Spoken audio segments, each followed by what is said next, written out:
Howdy, my name is Chris Lee, sometimes known as CP Lee. I'm a lecturer in film studies and I've lived here all my life. I'm Susan Williams. I'm the production liaison manager for Vision Media's Film Office. I've done that job with different titles for about 7.5 years. I'm born in Manchester also. I'm intrigued, Susan, because of my interest in film history. What are the most popular locations for filming now in the 10 boroughs of Manchester? Well, we cover the whole of Greater Manchester. Still, it's very much concentrated in the city of Manchester in terms of the popularity location-wise, and you're looking at the town hall as like our jewel in the crown, really. And a lot of the streets around Northern Quarter, Dale Street, Back Piccadilly, all those areas, because they have this ability to look like something else.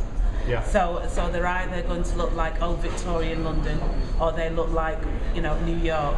And they just have this ability to look like something else. The town hall itself, with its amazing building, House of Parliament, dead ringer, and also the courtyard at the back, that hasn't changed since the day that they built it. I don't even think they cleaned it, and that's doubled up as you know, Victorian streets. Yeah. So it's the versatility. You can make it into something else.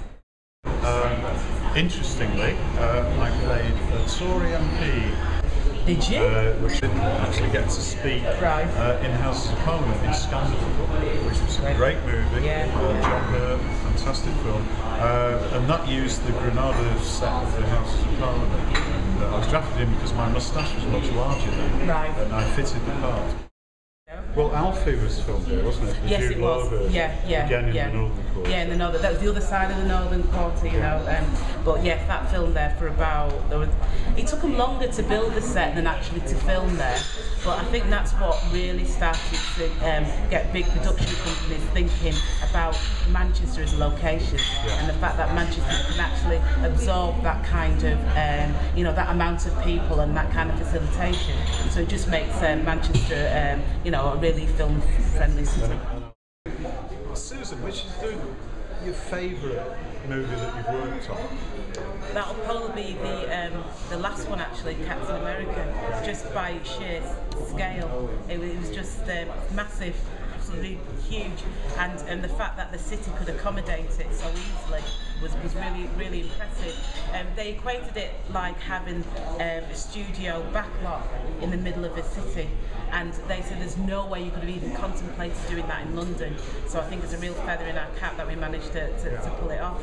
All the road closures, getting lots of support from all people who live there, you know, the residents, the businesses, the police, the council. It's all kind of all hands on deck, and I was just there just a person in the middle, really, like the event planner, just making sure everybody kind of knows what everyone's saying, make sure they're all talking to each other. But I actually was on the set the entire time I was there, and it was just the sheer scale was quite amazing.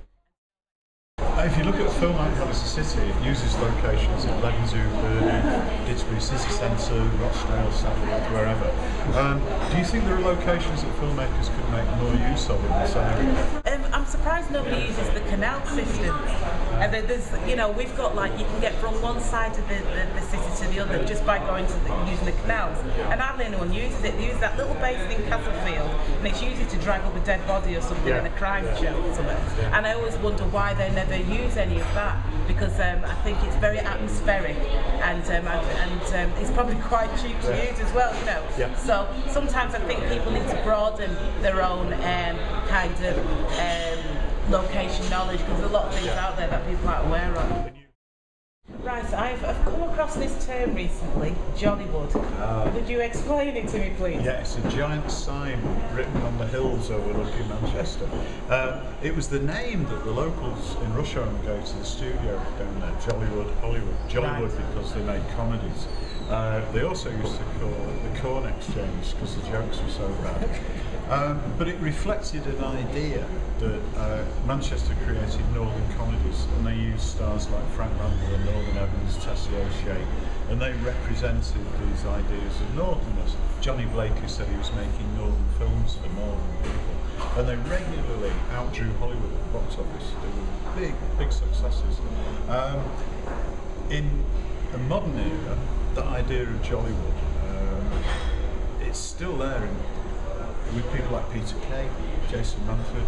The comedians are still perpetuating that idea of, hey, we're up for a laugh. But I think in terms of filmmaking, it also represents an idea that we've got a vision here, we've got a solid idea about where we want to go with the moving image, and that we're prepared to give it 110% to get that image onto a cinema screen, wherever you are. So we had Jollywood, and now we've got Media City. Do you think there's any kind of connection between the two? The interesting thing is that Jollywood and Dickinson Road and Media City are both epicentres for the creation of an infrastructure. And the infrastructure that emerged in the 1950s when the Mancunian Film Studios became the BBC television studios, the first regional studios outside London in the entire country. They picked there for it. And it was there till 1972, and the people who worked at the studio provided the camera operators, the lighting technicians, the makeup, wardrobe, the continuity, everything came from Granada, and from the BBC came from Dickinson Road. Now we've got Media City, which is going to create another infrastructure, and it's for training, not though just the people who appear in front of the camera, but it creates and enables